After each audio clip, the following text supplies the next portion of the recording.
안녕하세요. 생생법률쇼 이지원입니다. 매주 수요일 생생법률쇼에서는 경제 이슈를 짚어보고 분석하는 시간 함께 하는데요. 권혁중 경제평론가 나와 계십니다. 어서 오세요. 네, 안녕하십니까? 네, 지금 이 방송은 유튜브를 통해서도 실시간으로 함께 방송되고 있으니까요. 많은 시청 부탁드리고요. 유튜브를 통한 소통의 창구도 활짝 열어두겠습니다. 방송 중 궁금하신 질문들 올려주시면 저희가 답도 해드릴 테니까요. 많은 참여 부탁드립니다. 여러분은 지금 생생법률쇼와 함께하고 계십니다.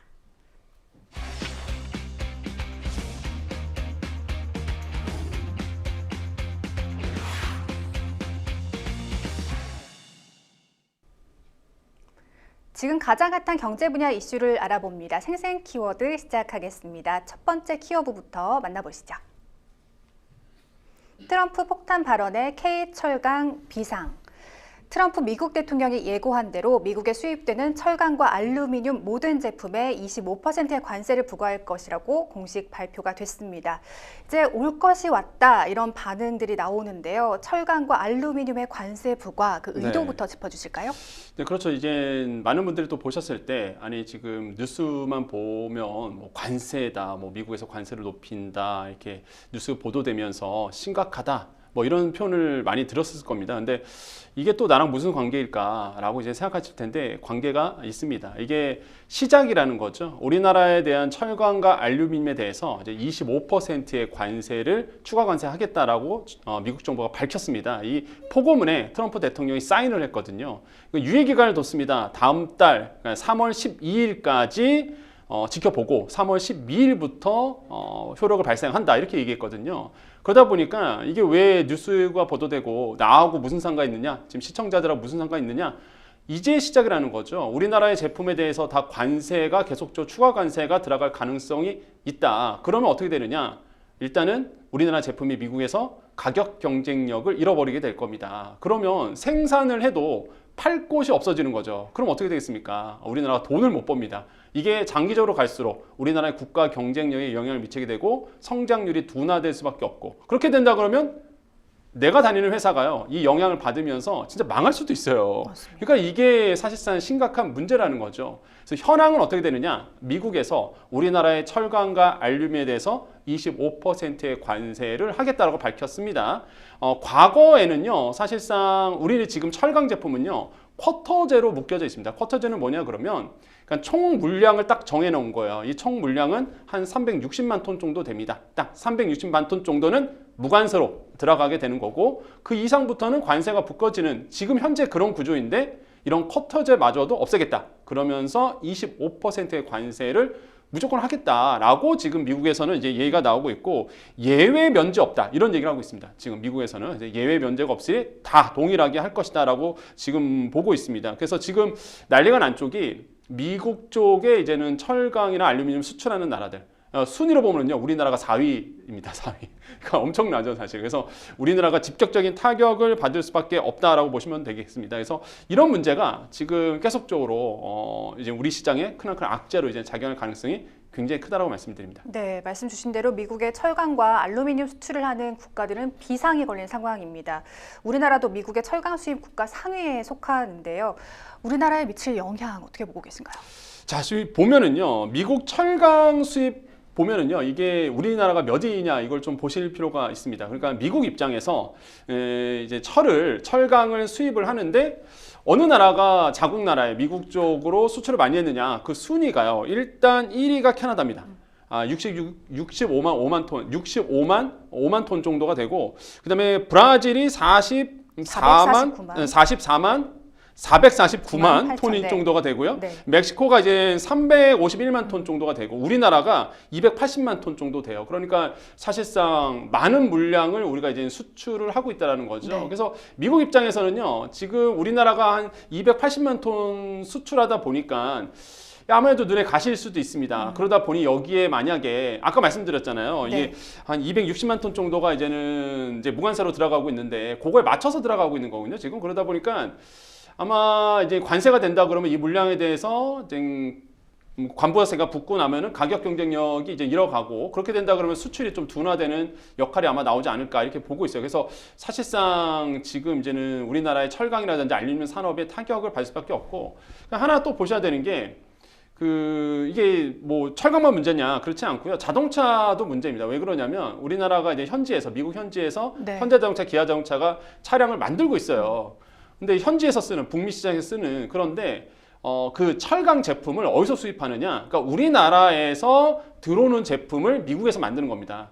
지금까지는 무관세로 들어오다 보니까 현대제철에서 철강을 우리나라에서 수출해서 미국으로 무관세로 들어와서 현지 공장에서 자동차 만들어서 팔았는데 이제는 25%의 관세가 부과된다 그러면 현지의 현지의 현대자동차 입장에서 본다 그러면 원가 부담이 더 커지는 거예요. 그럼 우리나라의 자동차에 대한 가격 경쟁력을 또 잃어가겠죠. 그러니까 이게 맞물려 있습니다. 그래서 이런 문제가 지금 뭐 자동차 업계에서도 가장 큰 이슈라고 보시면 돼요. 그래서 뭐 철강 문제가 아니라 자동차까지도 이제는 불거지고 있고 또 하나 보셔야 되는 게 이런 것이 있습니다. 이제 반도체도 얘기를 했거든요. 트럼프 대통령이 이제는 포고문에 사인을 하는데 사인을 하면서 이런 얘기를 했어요. 뭐 철강, 알루미늄뿐만 아니라 자동차, 그 다음에 이제는 뭐 반도체, 그 다음에 의약품도 뭐 하겠다 이런 얘기를 했습니다. 그러면 반도체도 이제 우리나라에 영향을 줄 수밖에 없다 이런 얘기가 나오고 있는데 아마 주식 투자하신 분들은 이게 좀 예민하실 거예요. 우리나라 삼성전자, SK하이닉스 투자를 많이 하시다 보니까. 그런데 일각의 목소리, 뭐 미국 안에서 일각의 목소리는 이런 얘기가 납니다. 좀 결이 다른데요. 반도체는 영향을 덜 할 수 있다 이런 얘기를 합니다. 왜 그러냐면 미국 입장에서 철강은 대체재가 많아요. 그런데 반도체는 전 세계적으로 본다 그러면 대체재가 없습니다. 그러니까 중국 반도체를 미국이 쓸 리는 없고요. 그렇게 된다 그러면 대만과 우리나라밖에 없는데 메모리 반도체의 강국은 우리나라거든요. 대한민국입니다. 그러면 만약에 우리나라 메모리 반도체에 대한 관세를 붙는다? 그러면은 미국에 있는 가전업체들, IT 기업들은요, 엄청난 가격 부담을 떠안아야 돼요. 그러면 물건값이 높아질 겁니다. 그럼 물가가 올라지겠죠? 그럼 미국 입장에선 좋을 게 없어요. 그래서 대체재가 없기 때문에 과연 이게 정말 3월 12일부터 아니면 그 이후부터 반도체에도 관세가 붙여지겠느냐? 일각에서는 힘들다. 요거는 사실상 봤을 때 트럼프 대통령이 관세를 지렛대 삼아서 실제적으로 이제는 뭐 다른 협상의 어떤 레버리지 삼으려고 이거는 좀 던졌다라고 이제 평가를 하고 있어요. 그래서 이런 부분도 보셔야 되겠고 의약품도 지금 걱정하고 있거든요. 그래서 의약품 얘기를 꺼냈어요. 의약품도 관세하겠다. 근데 트럼프 대통령이 후보 시절에 그 공약을 했을 때 어떤 공약을 했냐 그러면 싼 의약품을 국민들에게 제공하겠다. 그러니까 약값을 저렴하게 만들겠다라고 얘기를 했단 말이에요. 근데 만약에 의약품마저도 관세가 들어간다? 그럼 약값 높아지잖아요.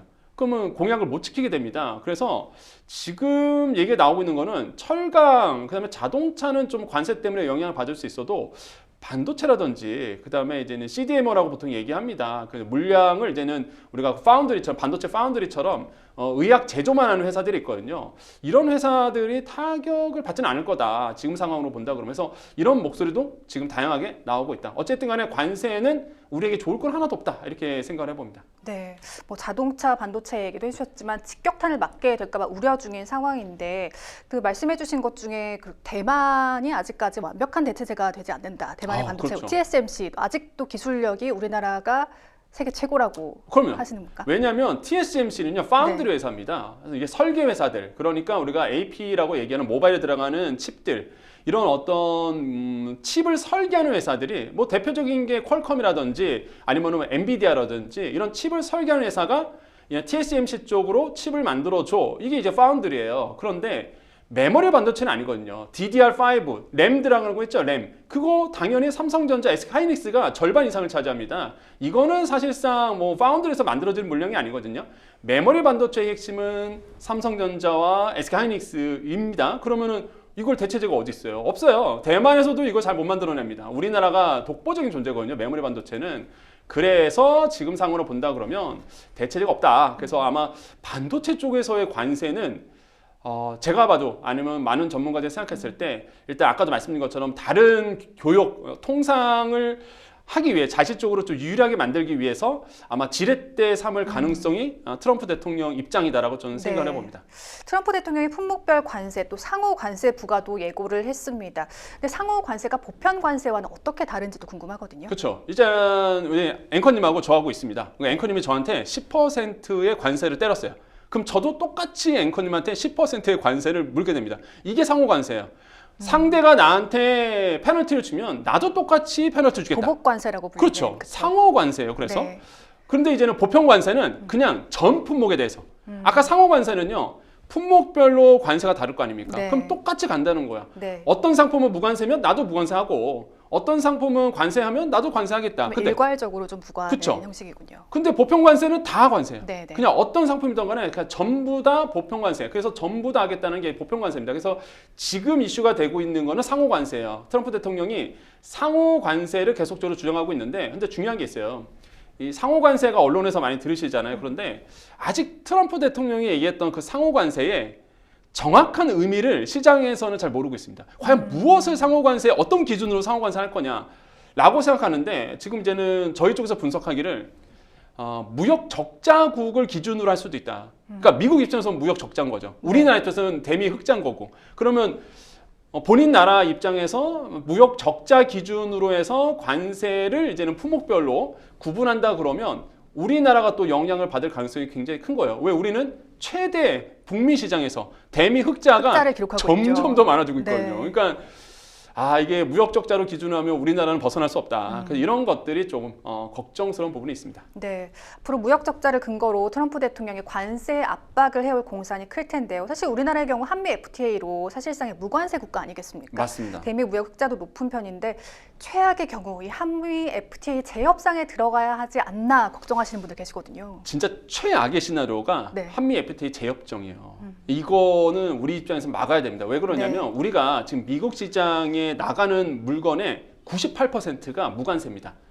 왜냐하면 이거 한미 FTA를 체결했기 때문에 가능한 거거든요. 근데 만약에 미국 입장에서 우리가 생각해 볼게요. 우리나라 입장이 아니라 미국 입장에서 본다 그러면 이게 싫은 거죠. 네. 막상 한미 FTA를 맺었더니만 우리가 손해보고 있다. 네, 미국은 손해보고 있고 네. 한국은 계속적으로 흑자폭이 늘어나니 당연히 트럼프 대통령 입장에서는 자국 보호 무역주의고 자기 나라를 우선으로 한단 말이에요. 그러다 보니까 한미 FTA를 재협정하고 싶은 마음이 굴뚝 같을 겁니다. 네. 우리 입장에서는 그걸 지켜내야죠. 협상력으로. 그래서 이런 부분들이 있고 그래서 만약에 한미 FTA 재협정, 뭐 재협상 이슈가 정말로 기정사실화 된다 그러면 끔찍하죠. 저는 솔직히 그렇게 되면 우리나라의 모든 미국에 들어가는 물건들에 대해서 이제 관세가 붙기 시작할 거라는 거죠. 그렇게 네. 된다 그러면 가격 경쟁력을 북미 시장에서 잃어버리게 되다 보니까 무역 흑자에서 무역 적자로 갈 수도 있다 진짜. 그래서 저는 무조건 한미 FTA 재협상은 무조건 막아야 된다 이렇게 좀 생각을 해보겠습니다. 그럼에도 약간의 좀 일말의 가능성은 있죠. 열어놓고 생각을 해야겠죠. 네, 지금 미국에서도 그런 얘기가 나와요. 이제 미국에서 많은 이제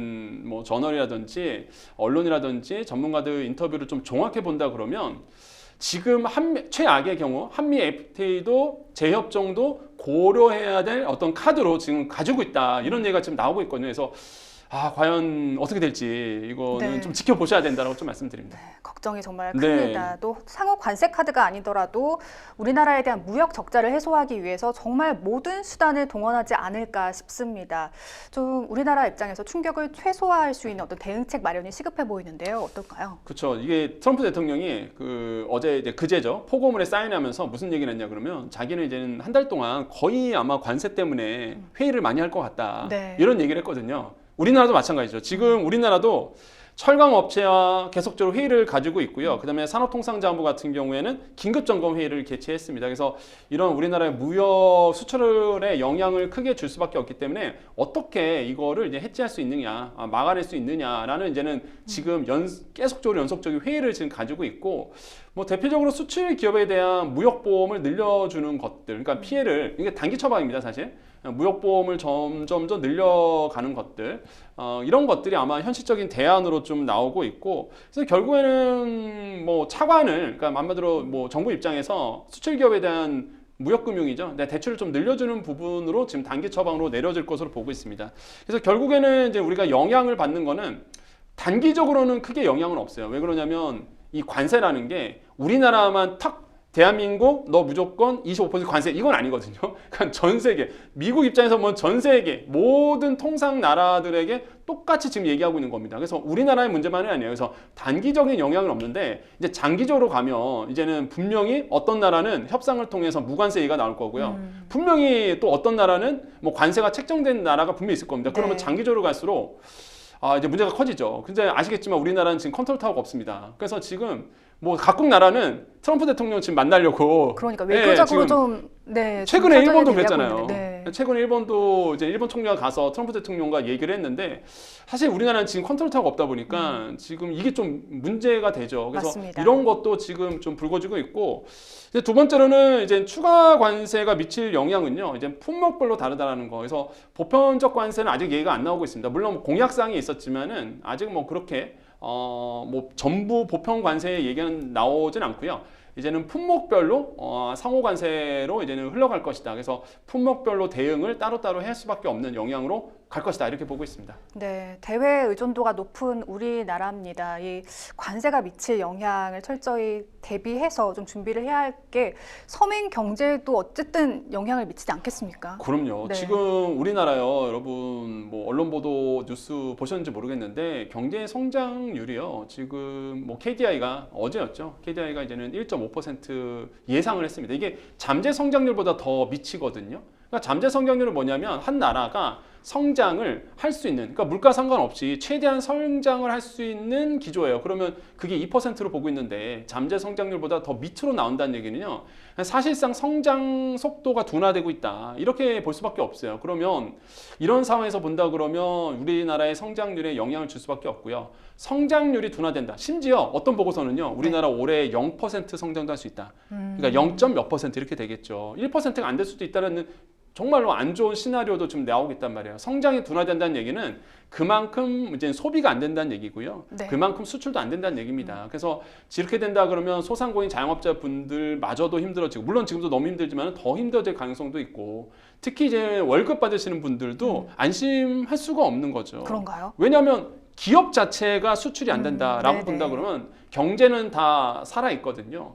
그럼 기업 자체가 만약에 생존의 불확실성이 커진다 그러면 가장 먼저 뭐 하겠어요? 월급이 밀릴 수 있겠네요. 그렇죠. 월급이 네. 밀리거나 가장 쉬운 방법이 자유롭군요. 그렇죠. 네. 이제 사람을 줄이는 네. 겁니다. 사실상. 그래서 지금 많은 기업들이 뭐 명태다부터 시작해서 아마 희망 퇴직을 받고 있는 것도 그런 이슈거든요.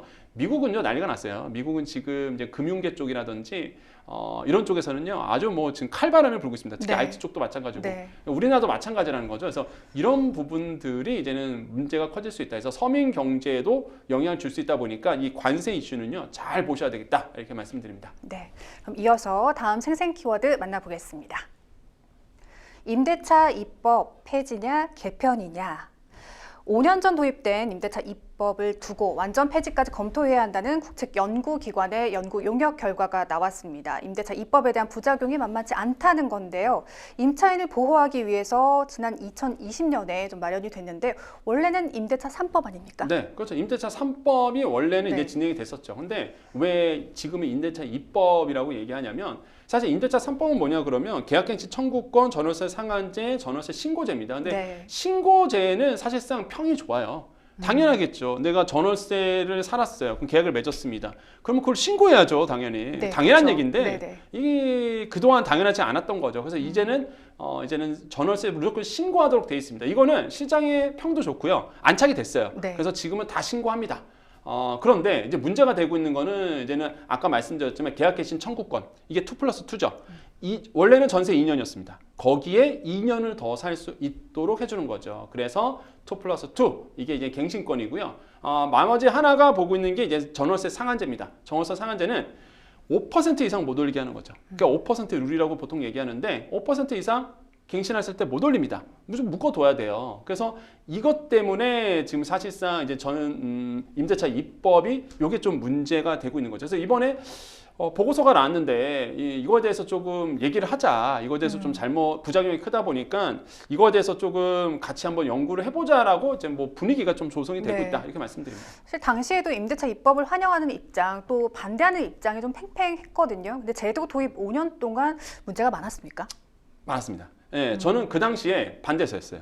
예, 어떤 전월세 면을 신고제는 반대하시나요? 전월세 신고제는 정말 좋아요. 네. 예, 그거는 좋은데 신고제가 아니라 금방 얘기했던 임대차 입법. 상한제와 예, 2+2 갱신하는 것과 5% 묶어두는 거. 이건 왜냐하면 이중 가격을 불러옵니다. 어떤 이중 가격이냐? 당연히 이제는 2년 더 살 수 있죠. 그러면 2년 더 살 때 5%밖에 못 올려요? 그러면 집주인 입장에서 뭐 합니까? 손해 보는 거니까. 예, 일단 어쩔 수 네. 없어요. 법이니까 지켜야 네. 됩니다. 지켜요. 그 다음에 갱신권 다 썼습니다. 그럼 네. 다시 신규 계약해야 되거든요. 그럼 신규 계약할 때 야 어차피 이 사람은 4년 살 거야. 그러면 신규 계약할 때는 금액을 더 부르게 돼요. 그러니까 전월세 가격이 높아진다는 거죠, 이게. 네. 그래서 이런 부작용이 나왔고요. 실제 이중 가격의 문제가 지금 불거지고 있습니다. 이게 이번에 나왔던 이 보고서에 나오는 거예요. 국토연구원과 한국민사법학회에서 이번 연구 조사를 한 겁니다. 그랬더니 조사를 해봤더니요, 2012년 1월부터 2023년 12월까지 서울 아파트 전월세 거래 150만 건을 이제 조사를 했습니다. 봤더니 임대차 입법 도입 이후에 이중 가격이 실제로 있었더라. 봤더니요, 도입 후 1년 뒤, 그러니까 2021년이죠. 서울 아파트 가격을 봤습니다. 신규 계약이 제곱미터당입니다. 이거는 한 평이 아니에요. 제곱미터당 765만 원. 갱신 계약이 662만 원으로 조사가 됐어요. 그러면 제곱미터당 103만 원 차이인데, 그럼 이거를 우리가 이제는 좀 알기 쉽게 84제곱미터로 보겠습니다. 이거는 84제곱미터는 한 32평 이렇게 되는 거죠. 이걸로 이제 국민평형으로 계산해 봤을 때 8천만 원까지 이제 상당하게 벌어집니다. 무슨 뜻이냐? 계약갱신 청구권 다음에 신규 계약이 훨씬 더 높다는 얘기예요. 84제곱미터를 기준으로 봤을 때 갱신한 것보다 신규 계약 들어갔을 때가 한 8천만 원 정도 더 부르되더라. 네. 이게 계속 올라가는 거예요, 가격이. 그러다 보니까 당연히 이제는 이중 가격이 만들어질 수밖에 없고 2022년에는요. 이게 그때 부동산 경기가 좀 안 좋았습니다. 그럼에도 불구하고 지금 제곱미터당 51만 원 차이가 났거든요. 이걸로 84제곱미터 국민평형으로 본다 그러면 4천만 원 정도. 같은 아파트인데 어느 쪽에서는 갱신을 했으면 어느 쪽에 신규 계약했을까 아니라 같은 아파트 동도 신규 계약했던 곳이 가격이 더 높은 거예요. 그러니까 이게 이중 가격이 만들어질 수밖에 없는 거죠. 그래서 저는 지금도 마찬가지입니다. 임대차 입법은요. 제가 봤을 때는 이건 좀 개정돼야 되지 않나. 그래서 저는 그렇게 이제 보고 있고, 그래서 지금 이제는 시장에서는 이거에 대해서 다시 한번 논의를 해보자. 그래서 지금 얘기가 나오고 있는 겁니다. 네. 근데 사실 임대인 입장에서는 그럴 수 있겠다 치지만 임차인을 보호하는 측면에서 봤을 때는 네. 필요한 법 아닐까요? 근데 임차인한테도 좋지가 않죠. 왜 그러냐면 임차인이 만약에 2+2를 했어요. 네. 2년 살다가 또 2년 갱신을 했습니다.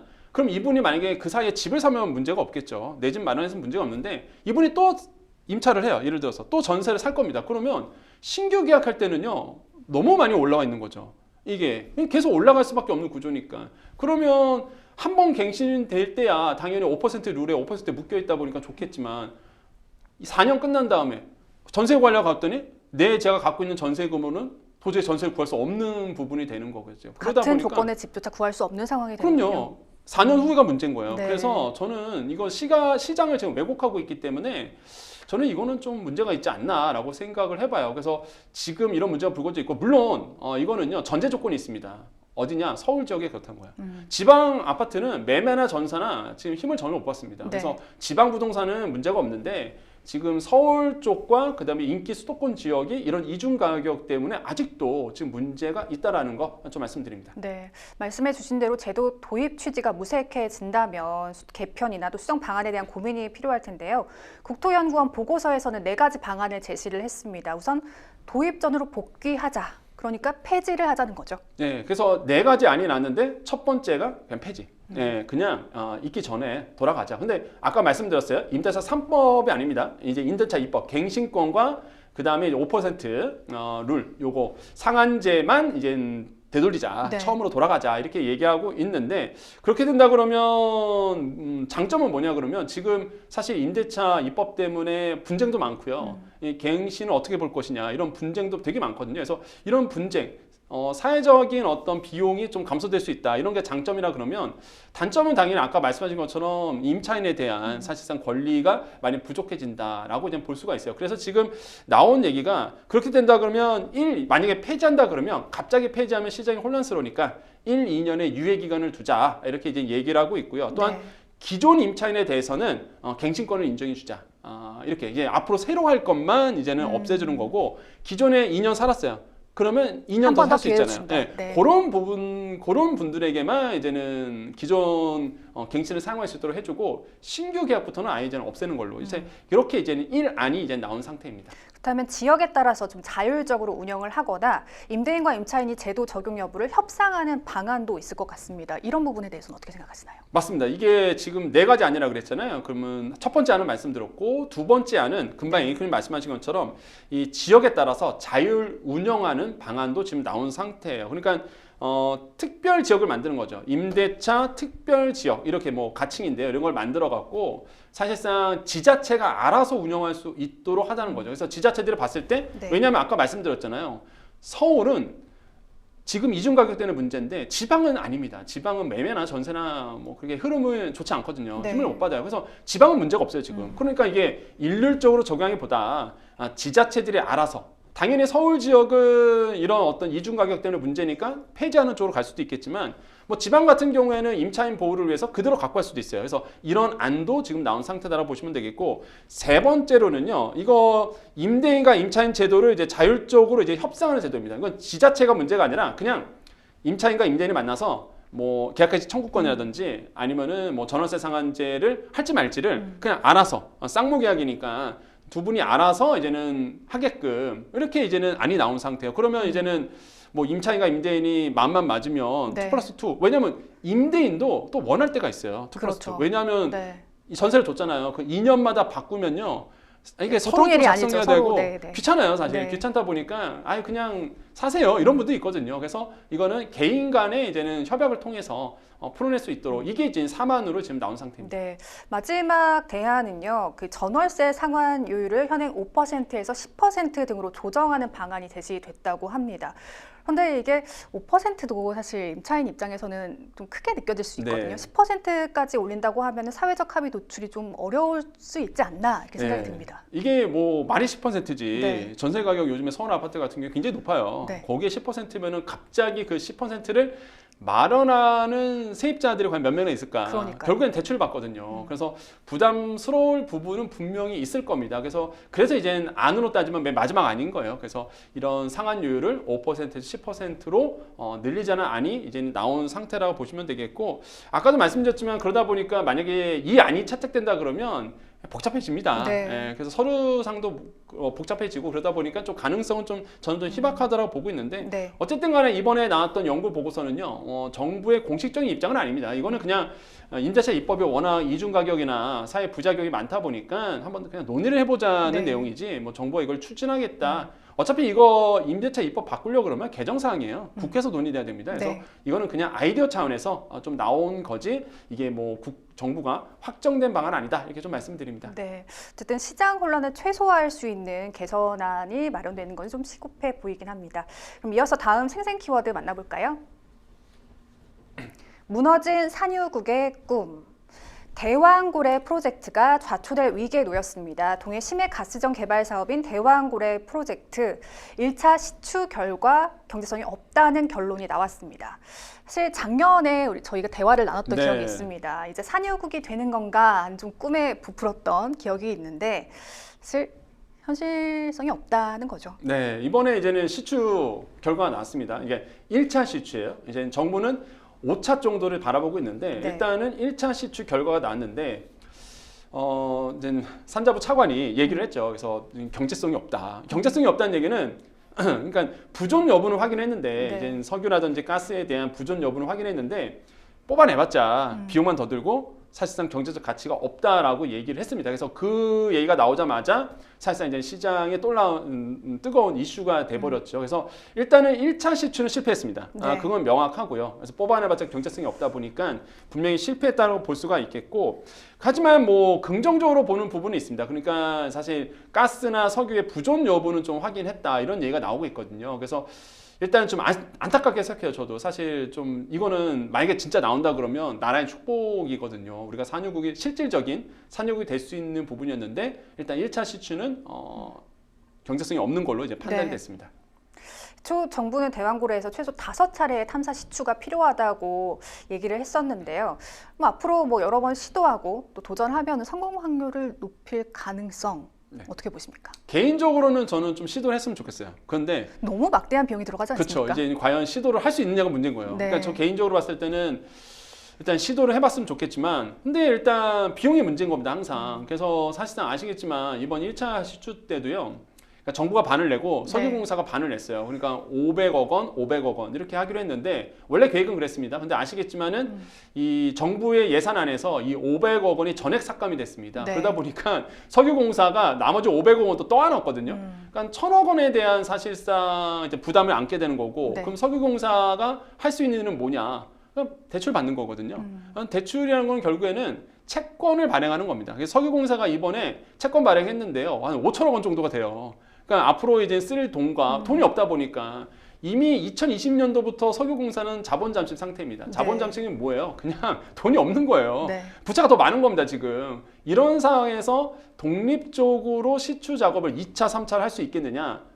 불가능한 거죠. 그러니까 1공당 1,000억인데 그 5차까지 하려면 무려 4천억 원이 더 그렇죠. 필요한 상황이잖아요. 예, 그래서 이제는 공사채를 발행할 수밖에 없는 채권을 발행할 수밖에 없는 이제 상황이 온 거고 네. 이번에 이제는 채권 발행해서 돈을 이제는 끌어왔는데 과연 이런 상황에서 과연 석유공사가 뭐 지금 2차, 3차를 끌어갈 수 있을까라고 봤을 때 굉장히 회의적이다라고 보시면 되겠고요. 네. 그래서 지금 보면은 부채도 지금 이자 부채액도 15조 원이 넘어간다 이런 얘기가 나오고 있거든요. 그래서 사실 이런 거 봤을 때 결론적으로 보면 정부의 의지를 없는 한, 그러니까 정부의 의지가 확인되면 갈 수 있겠는데 지금 정부의 동력을 잃어버린 상태거든요. 네. 그래서 정부의 결단이 있지 않는 한 이건 추진되기 굉장히 어렵다라고 보시면 되겠고 결국에는 이런 얘기를 합니다. 그러면은 석유공사 입장에서 또 정부 입장에서는 어떤 얘기를 하냐면 2차 시추는 이제 투자 받겠다. 그러니까 외국계 기업을 해서 이제 네. 투자를 받겠다라고 얘기를 하고 있는데 하는 얘기가 이래요. 그 메이저 오일 기업들, 그러니까 메이저 석유 관련된 기업들이 이제는 흥미를 보이면서 투자 의향서를 주고 있다라는 것이 이제 정부의 얘기인데, 뭐 그건 뭐 진짜 해봐야 아는 거고. 그래서 네. 사실상 이게 만약에 정말로 만약에 외국계 기업이 큰 메이저 기업이 투자 의향서를 내비치고 그다음에 실제적으로 시추 작업에 동참한다 그러면 분위기는 이제 급반전될 수 있습니다. 예, 하지만 만약에 메이저 기업이 참여하지 않는다 그러면 이거는 2차 시추 힘들다라고 이제 볼 수밖에 없겠죠. 그래서 지금 뭐 여기에 투자하신 분들부터 시작해서 이거에 대해서 이제 기대를 걸고 계신 분들은 이거 보셔야 돼요. 일단은 진짜 아마 메이저 기업이 참여할 수 있을까? 이게 3월이면 네. 결판 납니다. 3월까지거든요. 당장 3월이군요. 네, 당장 3월까지는 이제는 투자 의향서가 전달이 돼야 돼요. 우리나라 쪽에. 그래서 만약에 그때까지 3월이 지났는데도 뉴스에 이런 메이저 기업이 우리나라의 대항거래 프로젝트에 참여하지 않는다라는 얘기가 나오면 아무 소식이 없다 그러면 참여하지 않은 거거든요. 네. 그러면 이제는 2차, 3차 시추는 거의 흘러가기가 좀 어렵다 이렇게 생각을 해봅니다. 네, 1차, 3차 시추 실패 폭풍이 사실 정치권의 그런 공방으로 이어지기도 했고 또 결과가 나오면서 주식시장에서 관련 종목들이 정말 엄청나게 하락을 했거든요. 정부가 무리해서 이 가스전 사업을 지속해서 추진하더라도 어떤 테마주로서의 매력은 어떻게 보십니까? 저는 그 예전부터 네. 사실상 이런 테마주는요. 하지 말아라. 이게 말씀드리거든요, 항상. 근처에 가지도 말아라. 네, 왜냐하면 뛰면 좋죠, 당연히. 이게 가격이 오르면 좋겠지만은 그만큼 오른 만큼 떨어집니다. 뭐 대표적으로 네. 1차 시추에 대해서 뭐 경제성 없다 얘기 나온 다음 날 이제는 주식시장이 어떻게 반응했냐면 한국가스공사가요 7일 종가로 봤을 때 13% 떨어졌고요. 이게 다 관련주였거든요. 대한고려 네. 프로젝트 대한 관련주였는데 앵커 유전이 17% 하락했고 뭐 화성밸브가 16%, 한국석유가 13%. 뭐 두 자릿수 거의 하락이었어요. 네, 네. 10% 이상씩 그냥 곤두박질 쳤거든요. 그래서 이런 것들은 이제 테마로 엮여있기 때문에 그렇습니다. 그렇기 때문에 테마로 흥한 자 테마로 망할 수 있다. 그렇기 때문에 이런 어떤 테마주에 대해서는 뭐 정말 자신이 있지 않는 한 이렇게 좀 약간 멀게 보시는 것이 아마 투자하실 때 이제 좋지 않을까 생각을 하고요. 물론 뭐 모멘텀은 살아 있을 거예요. 그래서 아까 말씀드린 것처럼 오일 메이저 기업이 만약에 참여한다는 소식이 나온다 그러면 이건 분위기를 급반등됩니다. 그래서 관련주들이 또 뛸 가능성이 굉장히 커요. 그래서 이런 점들을 이제 보시면서 투자하시기를 권유드리겠습니다. 네, 지금까지 생생 키워드 만나봤고요. 저희는 뉴스픽스로 다시 돌아오겠습니다. 여러분은 생생법률쇼와 함께하고 계십니다.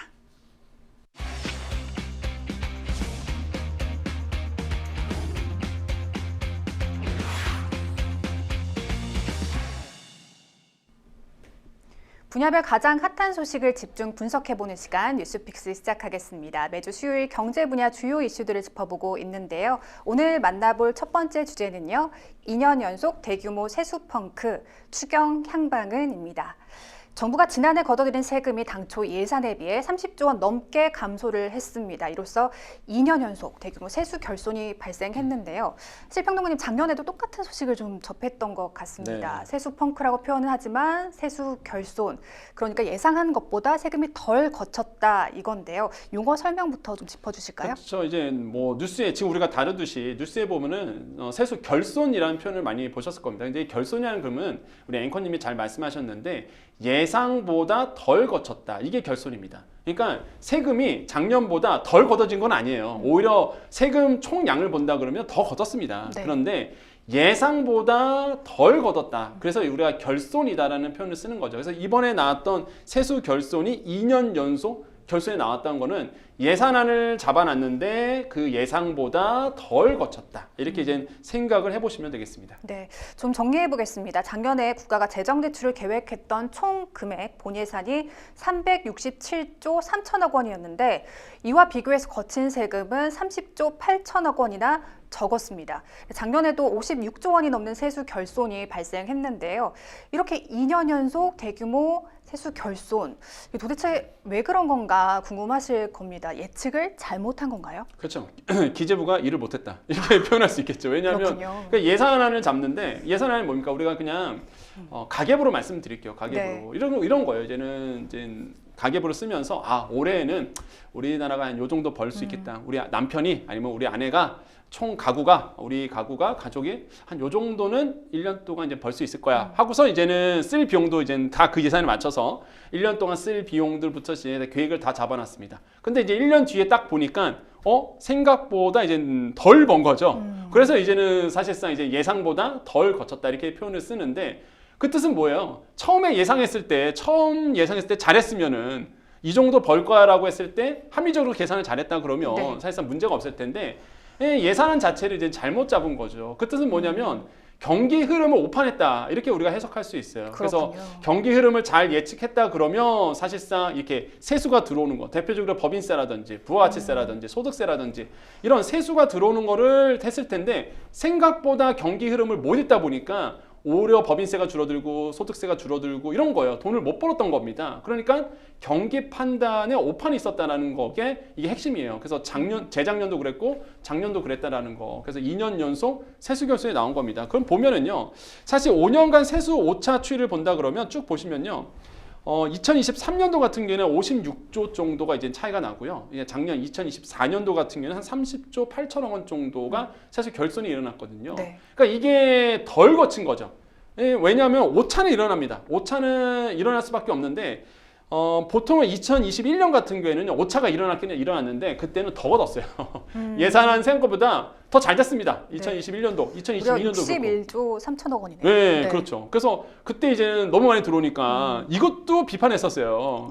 보수적으로 잡았어야 된다. 왜 못 맞추냐 이렇게. 네. 그래서 근데 그때는 좋죠. 사실 경기가 좋았다 보니까 코로나다 보니까 경기 부양도 했었고 네. 그랬는데 지금 2023년과 2024년도는 생각보다 덜 거치면서 예산안을 봤을 때 이제는 조금 부족하지 않았나 이렇게 좀 생각을 해보고요. 그래서 지금 뭐 기재부가 비판 많이 받는 게 경기 흐름을 잘 읽어라 이런 얘기가 이제 많이 나오고 있습니다. 네, 세금별로도 살펴보겠습니다. 법인세가 크게 줄어들면서 전체 세수 감소를 이끌었다고 합니다.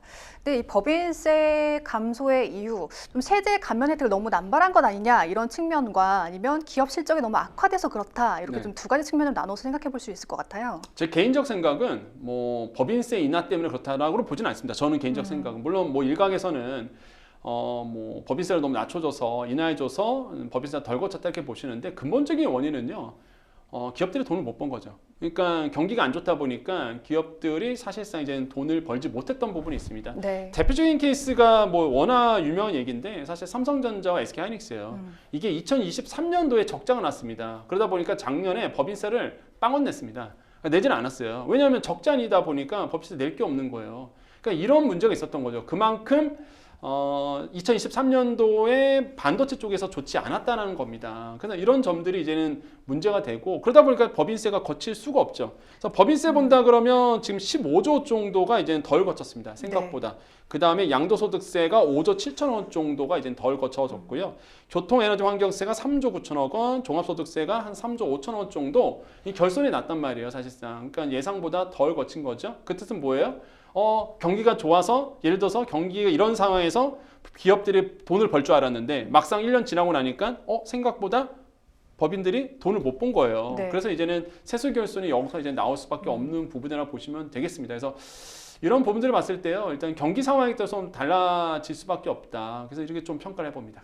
네, 그렇다고 해도 삼성전자나 SK하이닉스 같은 경우에는 글로벌 대표 반도체 기업 아닙니까? 근데 이들 기업이 법인세를 전혀 내지 않았단 말이죠. 네. 그 점은 좀 문제가 되지 않을까요? 그렇죠. 이게 아까 말씀드렸잖아요. 네. 2023년도 기준 삼성전자가 11조 원, SK하이닉스가 7조 원 정도 영업 적자를 냈습니다. 영업 적자인데 사실상 돈을 낼 수가 없는 부분이라 보시면 되겠고, 그러니까 법률상 그다음에 이제 세칙상 봤을 때 당연히 법인세가 나오지가 않겠죠. 그 정도로 사실상 업황이 2023년도는 좋지 않았다라고 생각을 해봐요. 이번 연도는 달라지겠죠. 2024년도 생각보다 괜찮았어요. 네. 완전 안 좋을 줄 알았는데 2024년도 같은 경우에는 나쁘지 않다 그래도 좀 보니까 선방을 했군요. 네, 그래서 아마 올해 이제 법인세를 내지 않을까 보고 있는데 어쨌든 간에 이런 부분들이 좀 맞물려 있다 보시면 되겠고, 특히 아까 말씀드린 것처럼 SK하이닉스와 삼성전자가 우리나라의 그 법인세 차지하는 비중이 막강합니다. 거의 뭐 30%, 제 생각으로는 거의 30%가 넘어가거든요, 사실상. 그러다 보니까 이런 점을 봤을 때는 지금 뭐 삼성전자, SK하이닉스의 업황에 따라서 좀 달라질 수밖에 없다라고 좀 생각을 해봅니다. 네. 또 작년 예산 중에서 쓰지 못한 금액, 불용액이라고 표현을 하는데 20조 1천억 원입니다. 역대 두 번째 규모라고 하더라고요. 네. 이 불용액으로 세수 결손을 메울 수는 없을까요? 법률상 안 돼요, 이거는.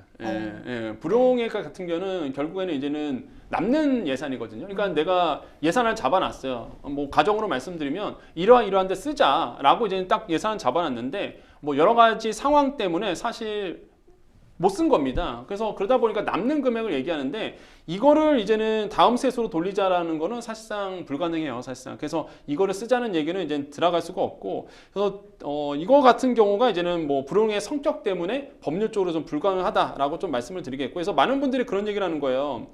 그 특정 용도로 이거를 쓰자라는 뭐 이런 거겠죠. 예를 들어서 뭐 사실상 뭐 어떤 건설을 한다든지 아니면 뭐 사회 간접 자본에 따로 예산을 빼서 쓰자라는 거는 사실상 법률상 불가능하다라고 말씀드리겠고, 이거는 그냥 불용액은 다음 예산으로 이제는 돌려야 됩니다. 이렇게 볼 수밖에 없고요. 네. 아까 말씀드린 것처럼 사실상 또 이거를 만약에 이 남는 예산을 가지고 쓰려 그러면 당연히 이거는 국회 승인을 받아야 됩니다. 그래서 이런 것들도 사실상 좀 문제가 있죠. 그래서 사실 제가 봤을 때는 이번에 뭐 예상 불용 규모가 20조 원이 넘었다라고 나오지만은 이거는 좀 쓰기에는 좀 어려운 부분이 있다. 이 점 생각을 해보겠습니다. 네. 근데 올해도 경제 전망이 밝지 않고 또 시국도 어지러운 상황입니다. 경기 부진으로 3년 연속 대규모 세수 결손이 발생하지 않을까 우려스러운데 어떨까요? 이번 연도 좀 과연 어떻게 될지 이제 보셔야 되겠습니다. 일단 예산안은 잡아놨는데 과연 그 예산안대로 우리나라 기업들이 제대로 벌 수 있을지 이것도 중요한데요. 일단 상황은 녹록지가 않습니다. 첫 번째 이유는 역시나 정책 리스크가 끝나지 않았다는 거. 지금 아까도 말씀드렸지만 각국 나라들은 사실 트럼프 대통령과 지금 만나고 있는 상황이고 이 관세 부분을 풀기 위해서 노력을 하고 있는데 우리는 지금 올스톱된 상태거든요. 그러다 보니까 진짜 기업들이 해외에 나가서 부딪힐 수밖에 없어요. 그냥 개인들이 알아서, 그러니까 기업들이 알아서 풀어낼 각자 수밖에 도생해야 없는. 되는군요. 네, 네. 그러는 상황이다 보니까 좀 어려울 것 같고요. 그 다음에 이제는 아까 말씀드린 것처럼 신행정부, 미국의 이제 트럼프 대통령, 트럼프 2기가 도래했습니다. 그러면 불확실성이 너무 커지죠. 지금 금값 아시잖아요. 금값 점점 사상체로 뛰고 오고 있죠. 있습니다. 네. 거의 60만 원 네, 정도입니다. 돌반지 한 돈짜리가 네. 지금 60만 넘어갔어요. 네. 난리가 난 거죠, 지금. 뭐 금값 왜 오릅니까? 여러분, 트럼프 대통령의 불확실성 때문에 안전자산 선호 심리가 높아지는 거거든요. 뻔합니다. 그러다 보니까 지금 금값이 치솟듯이 불안전한 모습들, 불확실성이 굉장히 커진 상태예요. 이런 상황에서 사실상 경기가 확장되기는 좀 어려운 부분이 있습니다. 그래서 이번 연도 상반기가 계속 중요해요. 상반기에 어떻게 좀 경기가 풀리느냐가 되게 중요한데 이번에는 이제 상저하고를 좀 예상하고 있어요. 경기 상황도 해서 상반기는 좀 어렵다가 하반기에 좀 좋아질 수 있는데 진짜 모릅니다. 이거는 시간이 갈수록 상저, 하저 이렇게 될 수도 있거든요. 그래서 녹록지 않은 이제 경제 환경에 있습니다. 네. 자, 두 번째 뉴스픽스로 넘어가 보겠습니다. 뉴스픽스 두 번째 주제는요. 테무, 한국 시장 공략 가속도입니다.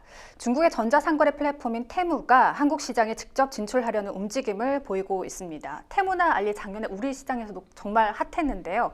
배송이 느리다, 품질이 좋지 않다고 해도 국내 소비자들이 정말 많이 이용하고 계신 것 같아요. 맞습니다. 이게 싸니까 사요. 네, 정말로 싸니까 많은 분들이 이제는 테무나 네. 알리에서 이제 주문하시는데 실제 이제 신용카드 결제 추정 금액을 사실 조사가 됐습니다. 이걸 네. 본다 그러면 알리에서는요, 작년 한 해 동안 봤을 때에 3조 한 6천억 원 정도가 이제 신용카드 결제 금액으로 엄청난 이제 규모 나왔고, 아닙니까? 예, 엄청난 금액이죠. 네. 테무에서는 한 6천억 원 정도 신용카드 결제액이 나왔습니다. 그래서 1인당 평균 금액이 이게 지난해 기준입니다. 알리에서 1인당 평균 8만 원 정도를 이제 쓰셨고요. 테무에서는 7만 2천 원 정도를 사실 결제하셨어요. 1인당 평균. 그러니까 알리 하셨습니까? 그러니까 저도 일정 부분 보탠 것 같습니다. 아, 저도 그래요. 저도 테무는 안 네, 쓰는데 네. 테무는 이제 개인정보 때문에 사실 안 쓰는데 알리 같은 경우는 저도 산 적이 있거든요. 그러니까 사실상 많은 분들이 가격이 저렴하다 보니까 이렇게 조금 많이 쓰고 있대더라. 그래서 점점 더 이 금액이 늘어날 가능성이 커졌다 이렇게 말씀드립니다. 네, 이런 가운데 테무가 뭐 인사, 총무, 마케팅 등 국내 직원 채용을 진행하고 있다고 합니다. 얼마 전 알리도 한국 시장에 진출을 했는데요. 이 중국의 온라인 쇼핑 플랫폼들이 초저가 제품을 앞세워서 공격적인 행보를 보인다면 또 우려스러운 점은 국내 중소 이 온라인몰의 설 자리가 더 위태롭지 않을까 싶습니다. 더 네, 어려워지겠어요. 네, 그러니까요. 저는 걱정스러운 게 시커머스의 확장력입니다. 지금 지난번에도 한번 말씀드린 것 같은데 아시겠지만은 중국 제품이 미국으로 못 들어가요 지금. 네. 뭐 관세다 이제 뭐 관세 얘기도 나오잖아요. 더 못 들어가겠죠. 그럼 이제는 중국 입장에서는 일단 팔긴 팔아야 되겠고 그러면은 가장 가까운 나라는 우리나라에 물론 규모는 작지만 그래도 어려우니까 일단 중국 입장에서는 계속적으로 물량 밀어내게 합니다.